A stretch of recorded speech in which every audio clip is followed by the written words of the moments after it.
Well, welcome into the Five Sticks Golf Show. That is Riku Mukherjee. I'm Tony Altieri. Thanks for tuning in. Rick, it's late night for me. I'm on the East Coast in Atlanta, Georgia.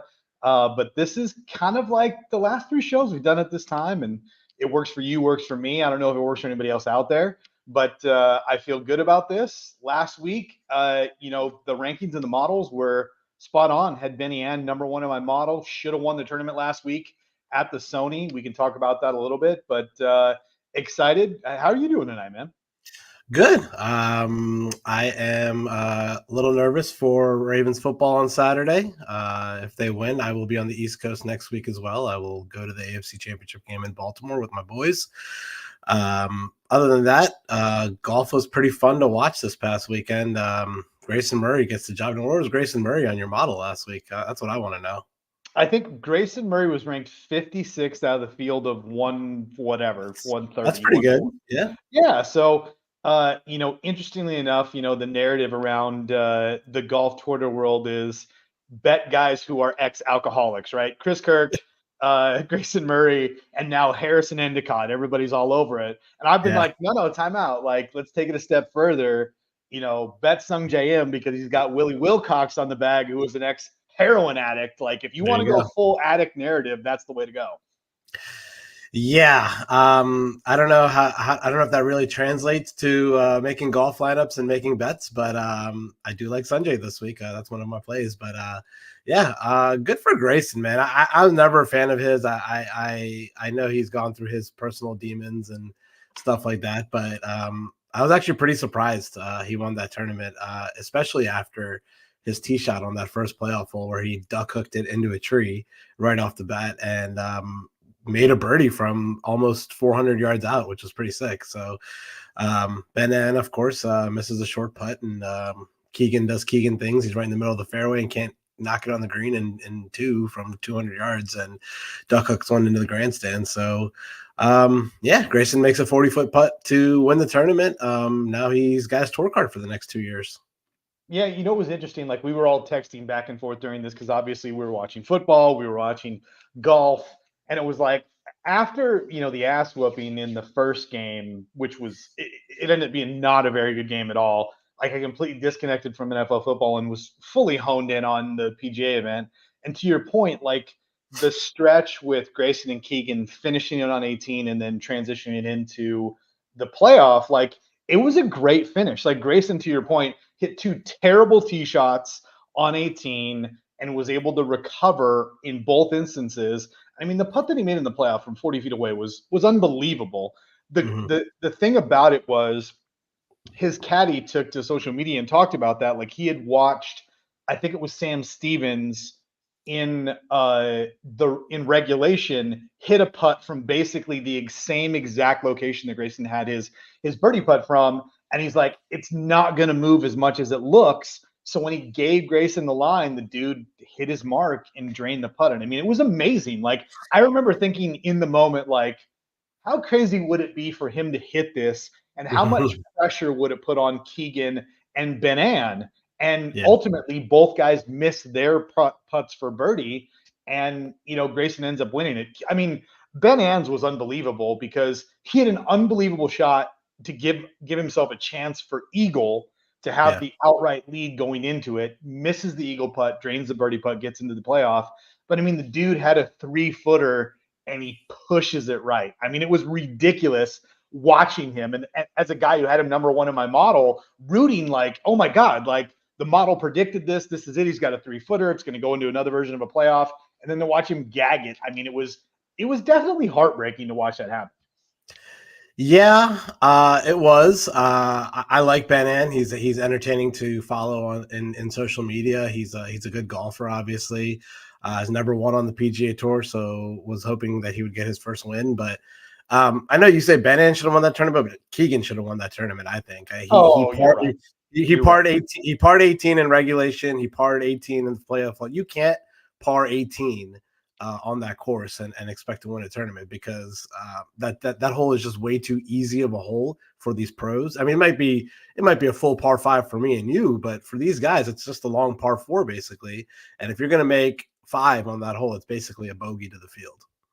Yeah, well, to the point that we made with Grayson basically hitting terrible tee shots in both, the finish in regulation and in the playoff, and have the ability to still have birdie in play. Like that just tells you how easy of a hole it is. So to your, Exactly.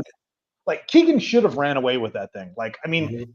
stretch from 14 to 18, like he should have birdied probably three of those holes to basically Yeah. walk off win that event. Yep. So if anybody, to your point, gagged that away, it was probably Keegan. But to watch Ben Ann push that putt in the Yeah. playoff on 3 feet, like that was brutal, dude. Like I felt for the dude because as he's sitting there waiting to play in the playoff, they're showing like him with his kid and they're like hanging out on the range and he's wondering what's gonna happen. That's the only thing I can think of when he missed that putt is like, oh my god, like he just cost himself like $400,000 by missing that putt. Yeah, I mean, money's money. I mean, he's already a millionaire when it comes to playing golf, but I think it's just him getting that monkey off his back and getting his first win was the big thing. What was it? He lost in the playoff to Bryson at the Memorial back in the day, and things like that. He's had a lot of close calls for winning, and I thought it was kind of weird that he was on the Corn Ferry Tour for a year. We know he's a PGA Tour player. There's no reason why he Yeah. should be on the Corn Ferry Tour. This guy can win PGA Tour events. So, yeah, I mean, it is what it is. Golf's a heartbreaking sport, man. I mean, we've seen heartbreak after heartbreak in the sport week in, week out. So we know how tough it is. And when you have that pressure of a 4-footer, I mean, it's very easy to miss a 4-footer in golf when you have all that pressure. So I'm not that surprised. Yeah. And he's already a bad putter to begin with.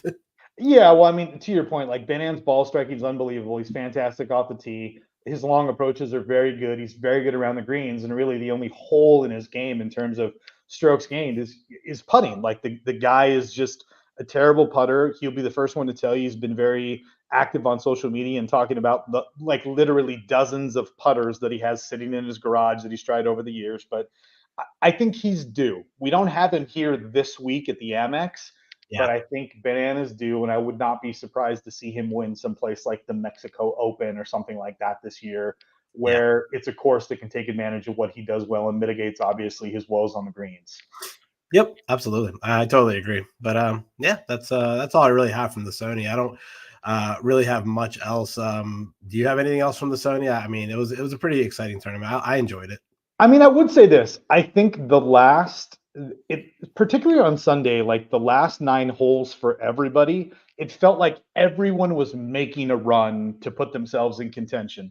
Carl Yeah. Yuan, Keegan, obviously, who we talked about, Benan making the run, Grayson staying in contention, Henley making a run. It just felt like there were so many guys that had an opportunity with, 9 to 10 holes left to have themselves sitting on the lead in the clubhouse. Ultimately, it came down to basically the final two groups, and that's who ended up in the playoff. But it was interesting to watch guys go low, like as that we know that course can do that on the back nine. Like once you get through the first 5 or 6 holes, like that course gets very easy, very scoreable, and there really isn't a skill set that dominates. Basically, it brings everybody into play. So I love courses where you see guys who can, make a run and shoot, 62, 63 on Sunday and put themselves in contention. It's one of Yep. the things that I love about the PGA Tour. So I like the Sony Open, to the point we've made multiple times. Like I don't know how many heartbreaks you and I have had at the Sony. Like it feels like every year we have Russell Henley and he gags it away. Same thing Yeah. this year, like making this immaculate run and then basically Yeah. for it to come to a halt with 3 He holes was on left. he was on 59 watch on Sunday. I mean, it was crazy. So, Yeah. it's a great tournament, but to your point, we flush it. We move on to the next one. We've got the Amex in our backyard. You and I are in Temecula. This course is in La Quinta, Palm Springs. It's roughly an hour away from us. We start this stretch of the California Swing where we have La Quinta, Farmers, and then of course what is now an elevated event at Pebble up Beach. north Pebble Beach. at Pebble Beach. Thank you very much. I don't know why it escaped me. I was trying to think. I'm like, I'm picturing Bob Hope. I'm seeing all these things. I'm like, no, that's La Quinta. It is Pebble Beach. But, La Quinta this week is an interesting tournament. It seems like we've got a pretty good field with, basically 8 or 10 of the top players in the world in this field. But again, it's a unique tournament where we have a pro-am. It's a 3-course rotation. We're going to get 3 full days of golf with the entire field. It is a pro-am, so you're going to have your B and C level people out there on the course with these pros playing through 3 days. which does provide a unique dynamic. With all of that being said, I feel like just take the guys who play well on POA. Like these are POA courses, they're scoreable. They're three of the most scoreable courses in terms of strokes gained and scoring metrics on the PGA Tour. So I feel like this should be a place where you look for guys opportunities gained, which is obviously a fantasy national a metric that we track, but also birdies are better, like guys who just score and who play well on POA and just fill out your lineups that way. And I think the goal for tonight is with guys looking at lineups and trying to lock things in before everything closes on Thursday, like let's take a look at the ownership. Let's take a look at lineup constructions. Yep. And see if we can find some opportunities, whether it's down the board in the 7Ks or down in the dumpster in the 6Ks, or try and find some ways to do some unique builds with guys in the 8 and 9Ks, because I think there's some opportunities, particularly in the high sevens, which seems like an area where nobody wants to be, nobody's getting played. And if you're willing to take a stab on some guys in that range, you can obviously get different. But Rick, let's go ahead and jump into it. I'll bring up our slides here. We've got the top of the board here above 9K. Scheffler obviously has played here a couple of times. Really good course history. Obviously playing great. I've added a stat which I added last week, which I felt like had a massive impact on the predictability of the model for success in looking at the type of turf. Like I mentioned, all three of these courses are POA courses. So I've added a POA dynamic into my model this week. But you can see, I mean, the top four guys in the field are the top four guys in my model. No big surprise there. As we get into a little bit farther, you can see some guys drop in. But where do you think people are going to circle? And do you think people go like 10K, 9K? Do you think people try and go like, Finau, Burns, Fowler, and jam 3 9K guys in? Like, how do you feel like ownership construction is going to fall out this week? I think people are definitely going to go to someone above 10K this week. I could even see people trying to maybe jam in 2 people above 10K. That's definitely a possibility. But I think the safer build, the more cash game kind of build, that if you're trying to play out there, I think people are going to start in the 9Ks. And I think there's a lot of lineups out there that might start with JT Poston at 9,100. He seems like he's going to be the number one chalk in the field at this event. Right now, he's coming in well over 20%. Makes sense. He's coming in on an absolute tear. A third, a fifth, a sixth in his last 3 out of his last 4 events. Good course history here. He's had a 6th and a 7th place finish here before. Everyone's just flocking to him, man. I think this is a good opportunity to fade him in GPPs because, JT Poston's JT Poston at the end of the day. So I think there's a lot better leverage values up in the 9K range, particularly my favorite play, which is at 9,500 with our boy Minwoo Lee at 9,500.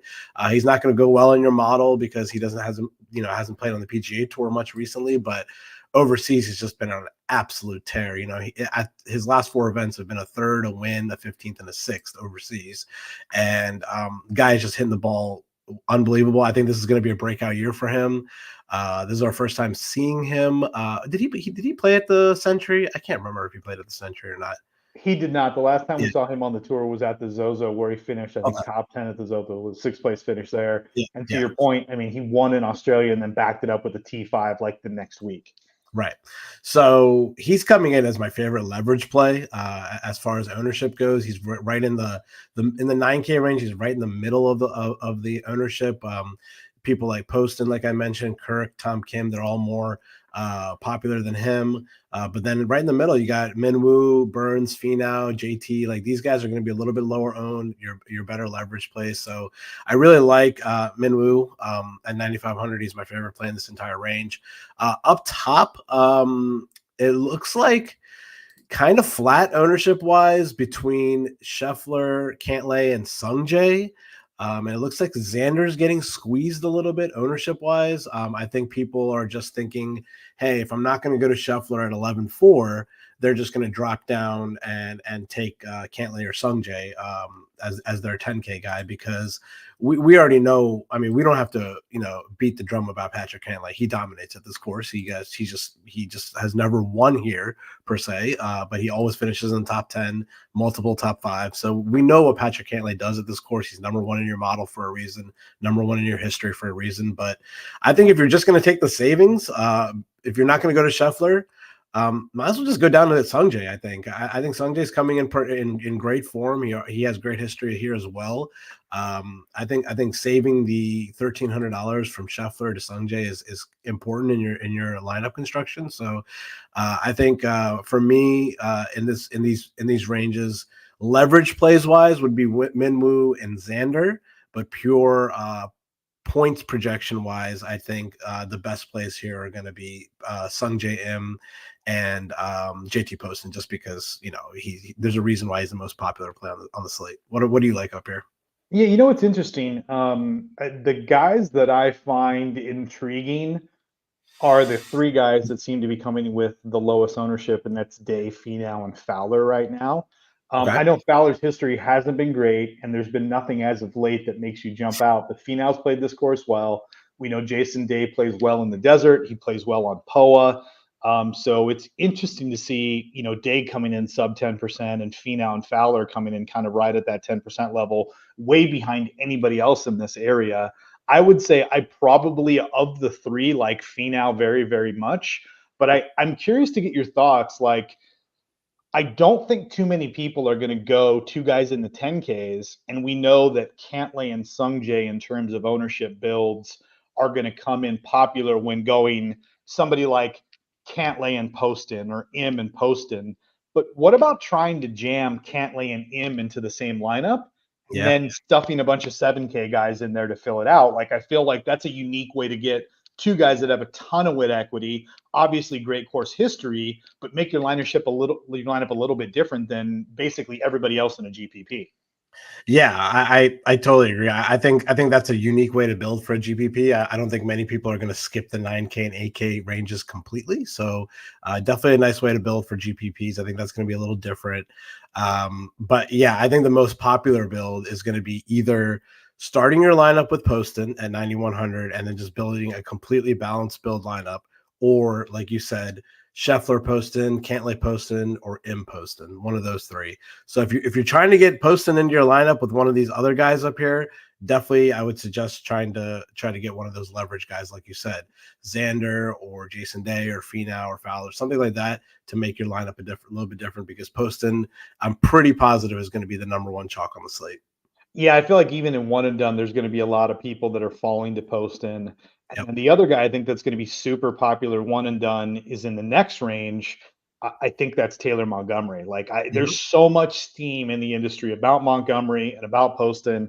And if you go back and look at the results from last year, basically taking the same timeline from the swing season into the first part of the normal regular season for the PGA, like Taylor Montgomery was a top 15 machine, and it Right. feels like he's repeating the same thing over again. And a lot of people feel like he's due. I know both Montgomery and Poston are extremely popular bets this week. I know a lot of books are taking a ton of bets on both guys. The numbers have been steamed down tremendously. The fact that you got to pay, like 30 to 1 on Poston and you get Finau at 35 to 1, like, I get it because of the form, but it blows me away in terms of the long-term pedigree of the player. Tony Finau is a much better player than JT Poston in Right. terms of his career trajectory, what he's done in majors, where he sits today. I get the short-term analysis on why that is. And there's so many people running to the books to go and bet JT Poston, but there just seems like there's a lot of value on some guys that are more stalwarts. Early in the week, I felt like Wyndham Clark was a guy who had a ton of value. We saw his numbers steam down from 70 all the way to sub 40. But this area is another area where we have a bunch of super popular guys, but we have this dichotomy where there's a bunch of guys in this area that I think are going to go completely unowned in terms of other guys that are priced at similar ranges here on DK.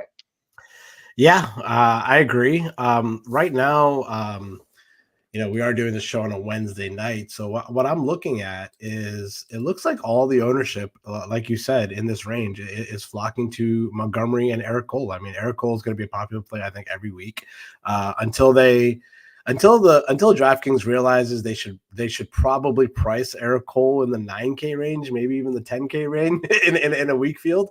Until they realize that, well, as long as Eric Cole's in the 8K range or 7K range or whatever, he's going to be popular because the guy is just, he's a cut making machine. He's a top 15, top 20 machine.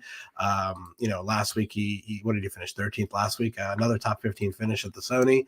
So that makes sense that Montgomery, with his course history here, played well last week, and Eric Cole with what he's been doing are going to be the two most popular plays. I think anything after that is going to be leverage. I think all the other guys are going to be pretty flat as far as ownership goes below that. I think I think my favorite play, I'm just gonna go with I like the two course horses here. I like Si Woo and I like Adam Hadwin. I like these are two guys that have, Adam Hadwin shot a 59 here before. Si Woo Kim has won this event before.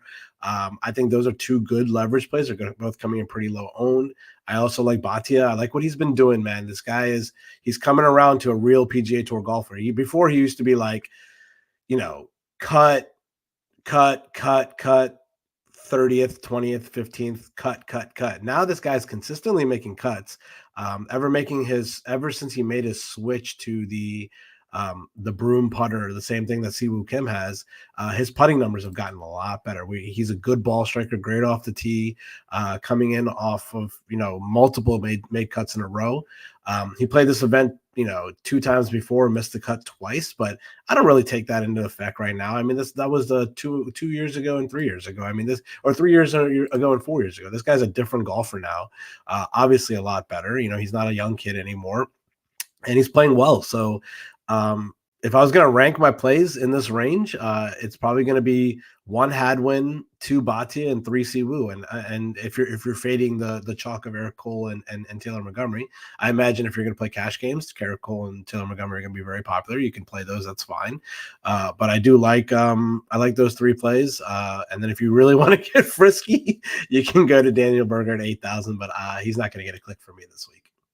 Yeah, I mean, to your point about Akshay, he consistently gains off the tee. That's his best weapon, is with the driver. He absolutely pounds the ball, plays a beautiful buttercut, and it feels like he's got decent accuracy and a great combination of length associated with that.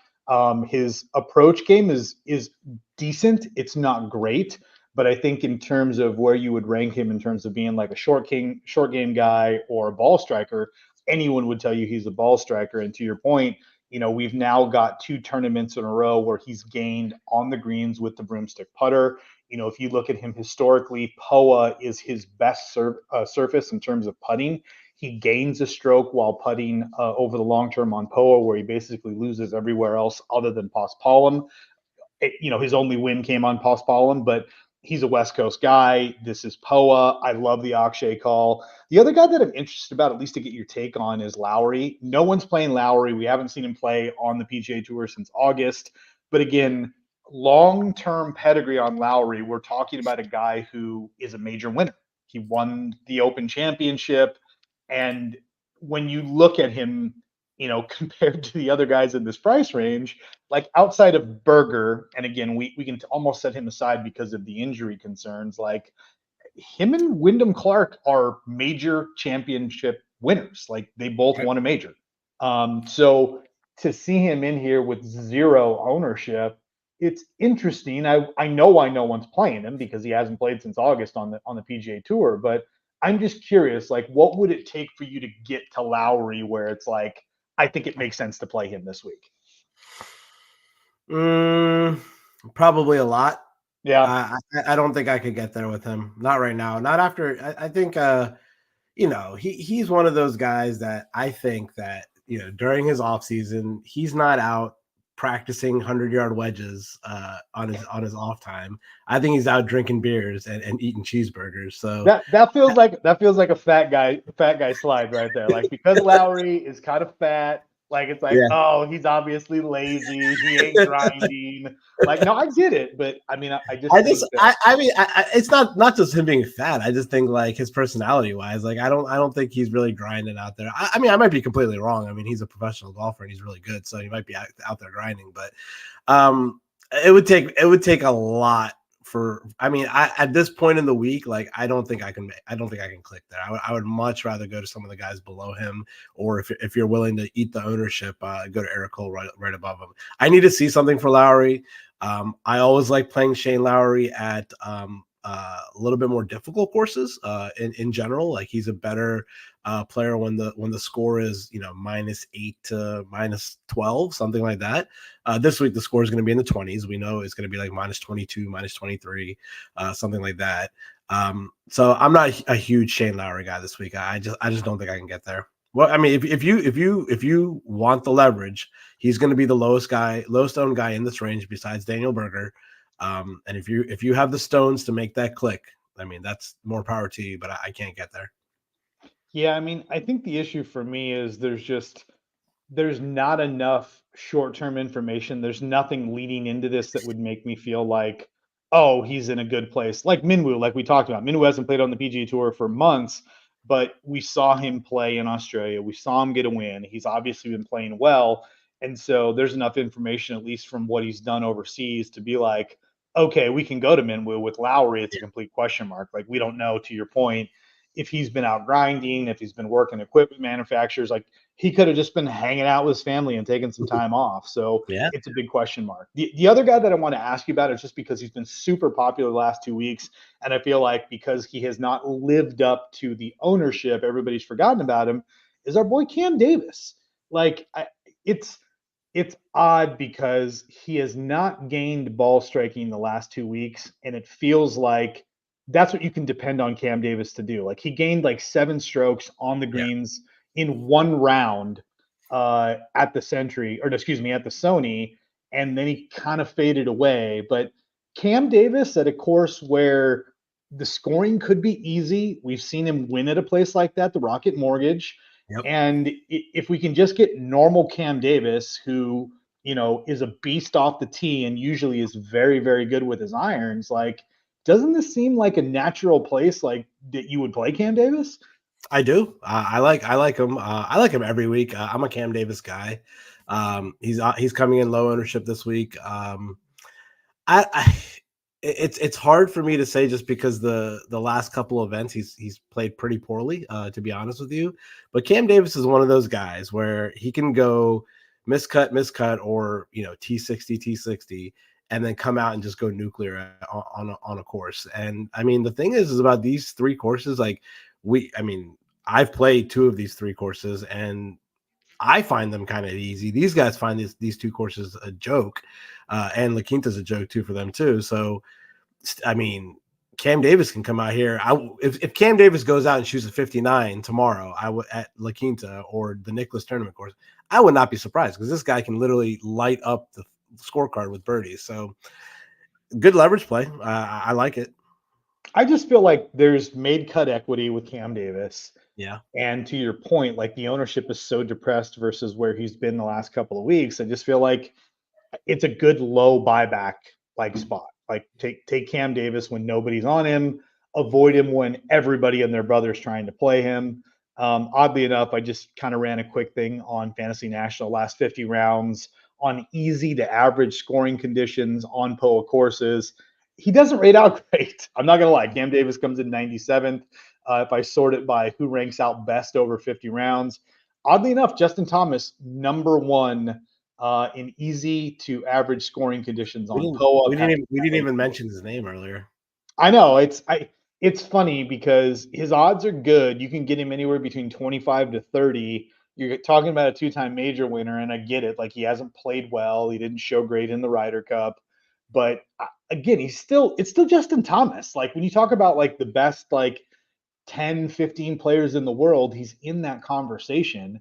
He's obviously got win equity. $9,500 feels like a bargain. What if he just sucks now? What if he's just not a good player anymore?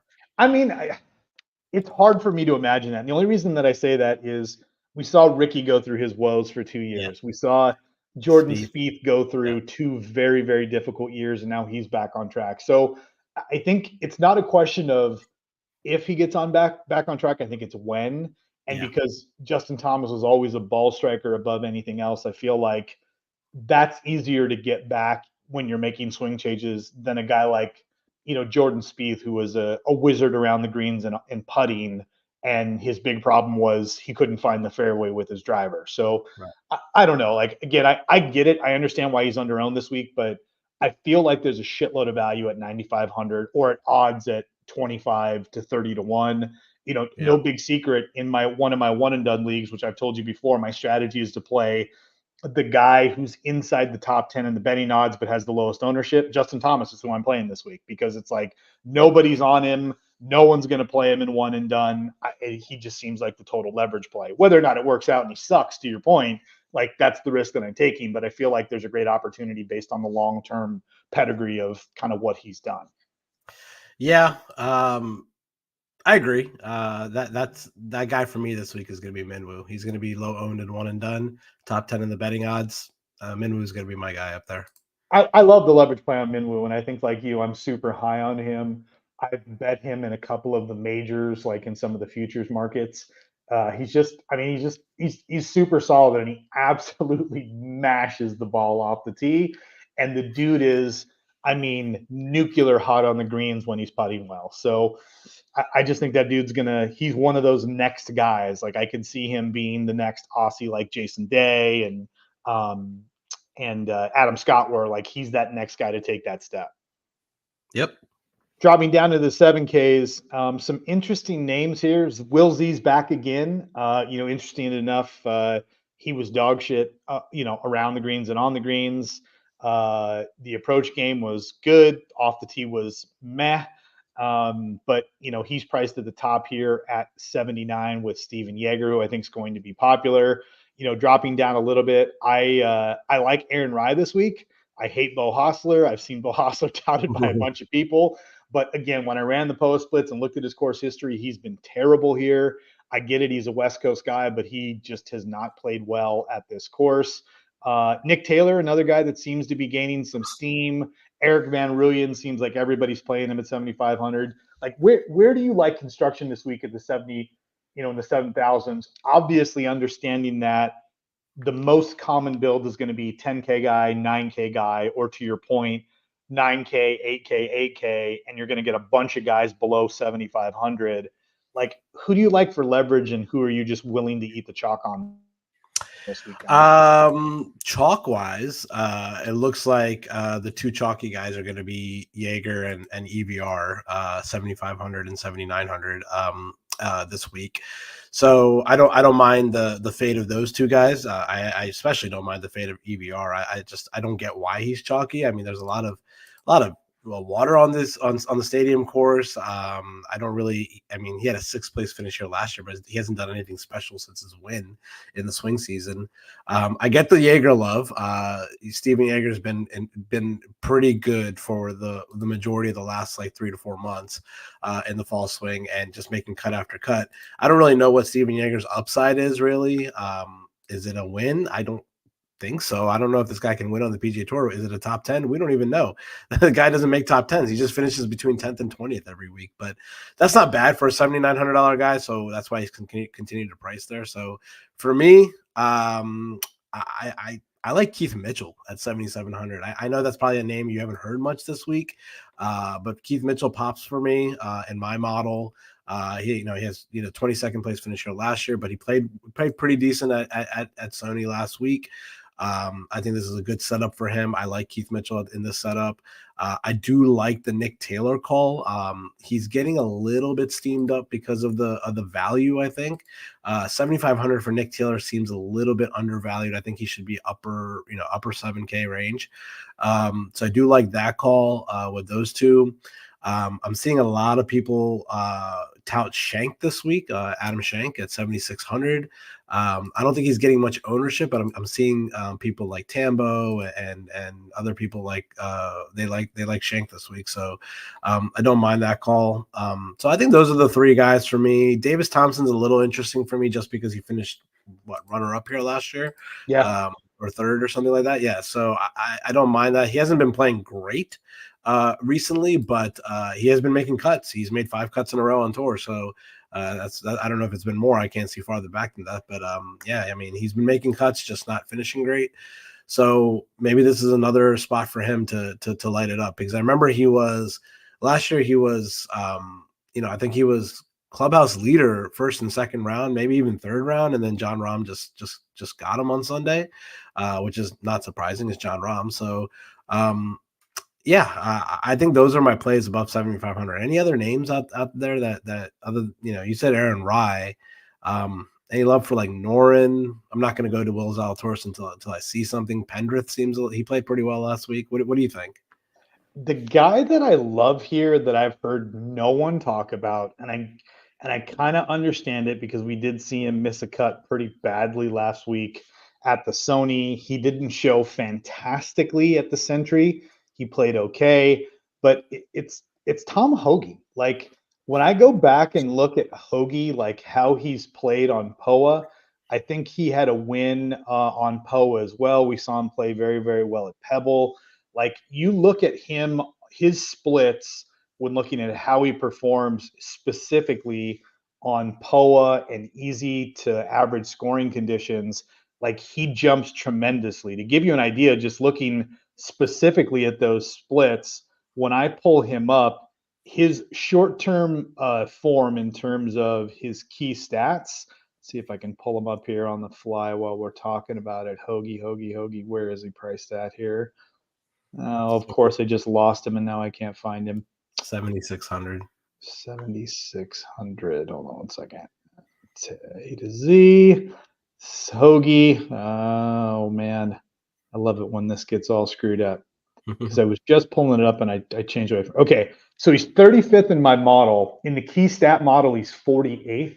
And so I'm looking at the last 36 rounds. And obviously, I'm taking key stats based off of what translates well at this course, what the top 5 and top 10 finishers have done, the key stats have seemed to translate. When you take that and factor in POA, he goes from 48th to 12th.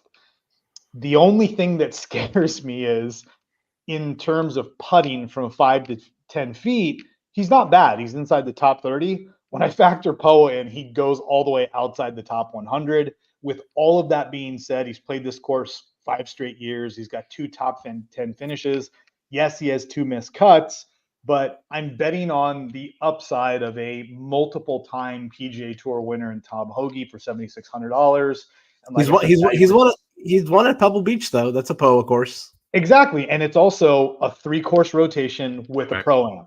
So we're getting very similar dynamics. So I love Hoagie at 7,600 because I think, like we talked about, because of construction, like a bunch of guys are going to get overlooked from north of 7,500 to 8K. So that whole area is going to go under-owned versus the low 7K guys. So if you can squeeze Hoagie in the lineups, like I think there's a lot of made cut equity. I think there's an opportunity for a guy to go on a run and have an opportunity to contend. To your point, we've seen him win at a POA course with similar dynamics at Pebble Beach. So I like Hoagie a lot at 7,600 this week. Okay. Add him to the player pool. All right. Who do you like below 7,500? We didn't talk about that. Yeah, so the guys that I like down there, I like Hadley. Cheston Hadley, I think translates really well at this course. You can say what you want about his recent form, but I think in terms of ball striking and what we've seen historically, his splits on POA, he rates out really well. And then, I mean, dude, we just saw it with Chris Kirk. Like, ride the guy who's playing well. Grayson Murray at 7,100. Like, no one's going to go back to him because he won last week, so everybody's going to absolutely ignore him. Why not take a chance at Grayson Murray at 7,100? No one's going to play him. Yeah, I said it last week with Kirk. He didn't go partying. He didn't go drinking after his win. So maybe, he continues to ride his sober streak and tee it up, play well this week. Yeah. I mean, the other 2 guys that I'll throw at you, and then I'm sorry for cutting you off there, are Kazire and Sig. I like Kazire and Sig a lot this week too at 7K. Yep. I was going to say Kazire. I definitely like him this week. I'm going to go back to Ben Griffin. He played pretty damn good last week. I think he what did he shoot on Friday? I think he shot like 8 under Friday at the Sony Open, and he was one shot back of the lead. Had kind of stalled on the weekend or whatever, but definitely like his ability to make birdies. He's 18th in your model. I like that. I like Kazire, good course history here. I like him at Birdie Fest like this. I like Sam Ryder. He's 11th in your model, 7,200. Really, really good course history here with Sam Ryder. Let me see what his course history is.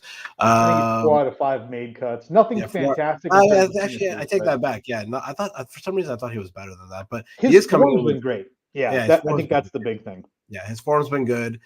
I like Higo at 77,000 flat. Last year, I think he finished 11th here last year. I think there was a stretch. I think I heard it on some podcast that I think he made like 8 or 9 birdies in a row at this tournament last year, which is pretty sick. So, he has some good vibes here at this tournament. Other than that, not much really. Ben Coles has been playing good. I don't mind that. Lee Hodges almost won here a couple years ago. I think he lost to Hudson Swafford on Sunday. So that's pretty good course history for him.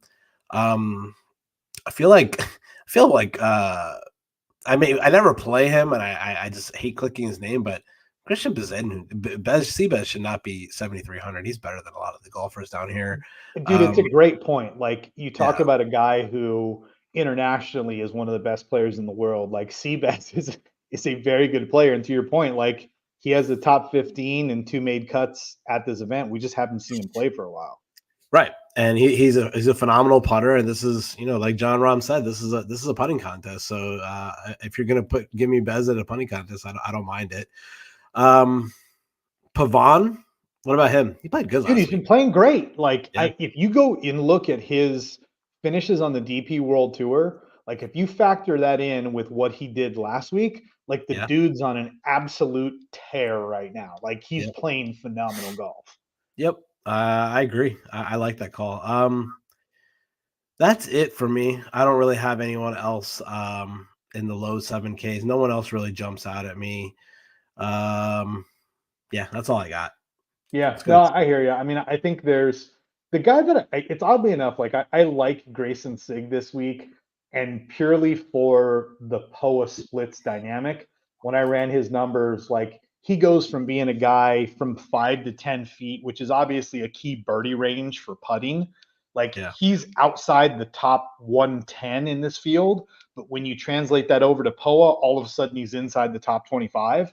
So I like Grayson Sigg. There's par 5s. He's very good in par 5 scoring. There'll be a ton of birdie and eagle opportunities on par 5. So to me, he's like the boom bust play at the 7,000 range. If he missed the cut by 4 strokes, I wouldn't be surprised. But I also wouldn't be surprised if going into the weekend, like, he's top 10 on the leaderboard for the things that I mentioned. Okay. Dropping down into the dumpster, there's a shitload of people down here, and it feels like I don't know why. I cannot pinpoint it, but Ryan Moore is popping on everyone's model. He's been good since the fall swing. He's been good, playing good. I mean, the thing about it to me is, like, I know that he's been playing better, right? Like, he's got 2 top 10 finishes at the RSM and at the Bermuda, and then we saw him at the Sony, and he misses the cut. And, like, he's missed 3 cuts in a row at this tournament. When I ran the key stat model, like, the guy's a beast on finding fairways. He's great from, like, the key proximity range, which is like that 150 to 175 range in terms of approach shots. That's where the majority of the shots are coming from, and he ranks inside the top 20 there. He's inside the top 10 in approach. Like, he rates out really, really well. But dude, I'm not going anywhere near him this week. Yeah, neither am I. I'm not gonna click his name. Who do you like down here? I have a couple names, but that's about it. I don't got much. Yeah, I mean, to be honest with you, in all the lineups that I built like 20 lineups this week for DK in a number of different fields. And I don't think I went down into the 7Ks at all. The only guy that I liked down in the 7Ks, and again, I've said this multiple times, but for the sake of just the reasoning behind it, like Joseph Bramlett, like his POA splits are much better. It's one of the few grass surfaces where he seems to gain strokes pretty consistently across the board. He's made 2 cuts in a row here. He made a cut at the Sony, and no one's going to play him at 6,800. And then the other guy, Wright, butted up against him. I played him last week, and it wasn't a great play, but I mean, Bobby Mack, like the dude is an absolute stud, and I feel like at some point it's going to click. And I just feel like because he doesn't really have anything other than a 52nd place finish last week at the Sony, like no one's going to play him. And you're talking about a world class talent in Bobby Mack. Yeah, I agree. I like the Bobby Mack call. I'm gonna go back to Carl Yuan at 6,900. Play the hot hand. Why not? Yeah, he played well last week. He kind of gagged it a little bit at the end. We never talked about it, but that second shot he hit into the grandstand, and then he got that free drop. It's kind of weird. It clearly looked like it went over the grandstand, and for some reason they're like, "Oh nope, it went into the grandstand, and you get a free drop." But that's a different conversation. I kind of hate the fact that if that's me and you playing, we're totally effed, and we're gonna make double bogey from there. But these guys get a free drop and make par, so it is what it is. I like Carl Yuan. My favorite play in the 6K range is going to be 6,700 Matthew Neesmith. Guy's been playing pretty good recently. I like the form coming in. He doesn't have good course history here, multiple missed cuts, but I don't mind the ball striking here. I like him at a birdie fest like this. So I like Matthew Neesmith at 6,700. I think Seamus Power is very severely undervalued here at 6,700. He's a way better golfer than everyone here. He's not playing this week, though. He pulled out. I loved Power early, but I think he withdrew from the tournament. Yeah, him and Denny McCarthy did. Oh, I didn't know that. Good to know. Then yeah, no Seamus Power. I didn't know Seamus this week. I mean, don't get me wrong. If you want to play him and you're in the tournaments on him, I fully endorse you playing Seamus Powers. Again, I'm seeing a lot of steam for Tyler Duncan and Alejandro Tosti at 6,700 and 6,800. I don't really get that love. I'd rather go to Juan at 6,900. Our boy Chris Goddard's back in the field. I haven't heard for his name in a really long time. Obviously, I'm not going to click the name, but need to see it from him. I'm always a Stallings guy. I don't mind him. Johnny Vegas is back at 6,600. I think he's pretty good value. Adam Long, a past winner here, is pretty good value, I think, at 6,600. I don't really know what he's been up to, but that's it, man. I don't have anyone else. Jake Knapp. Can you tell me something about Jake Knapp? I saw his name last week on the leaderboard. I can tell you nothing about him. I can tell you I'm not going to play him. That I can tell you that much. The guy that there were a couple names down here. I'm just throwing them out, but Lonto, he's got 3 out of 4 made cuts. He's down here, and kind of the Lonto rule is if you get him below 6,900, like buy all you can. If he's above 7,000, fade him. And we've got him here at 6,600. This is a course where I think it was 2 years ago, like he should have won here. He finished inside the top 5. Yeah. And then the other thing is the POA splits, dude. Like the key stats, like I mentioned, he goes from being ranked 150th the field when I adjust that for POA, the same key stats, he jumps all the way to 16th. And then the same thing for putting, from 5 to 10 feet, he's outside of 100 in this field. And then on POA from 5 to 10 feet, he's inside the top 10. So again, a boom bust play. I'm not endorsing you going all in on Lanto Griffin by any stretch of the imagination, but at 6,600, if you're throwing darts down here, like there's enough there for me to be like, okay, 3 out of 4 made cuts. His POA splits are good. Give Lanto a run. Okay. Yeah, that's all I see, man. I don't see anything else that's remotely interesting. Joel Damon, he was a savior for a lot of people last week by dude, barring the 18th hole.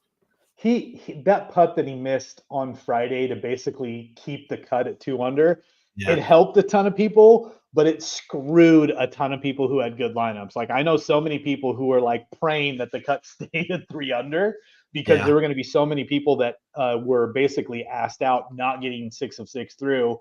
And when it went to 2 under, like it brought like another 20 guys into the cut.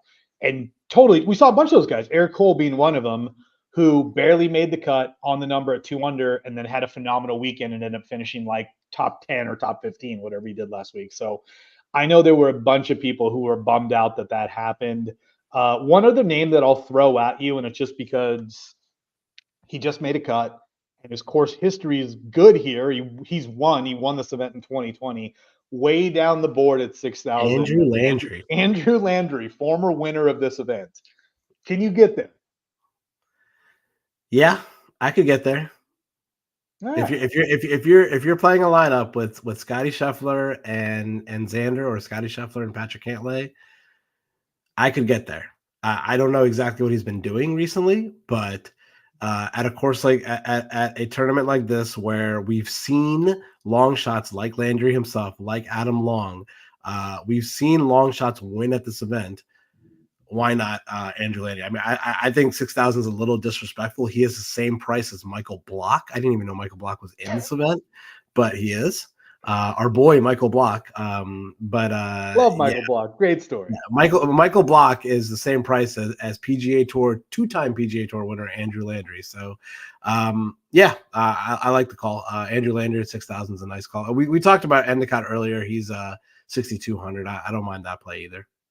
Yeah, I mean, I like Landry from the fact that he's not a great ball striker. He's a phenomenal putter. I mean, there was a stretch there from, I think it was like the RBC Canadian all the way through like the Fortinet, where he just was gaining strokes putting every single week. Like it was like something like 8 or 9 tournaments in a row. And to that point, like where Landry excels is on POA. It is his best surface, like by a landslide in terms of putting.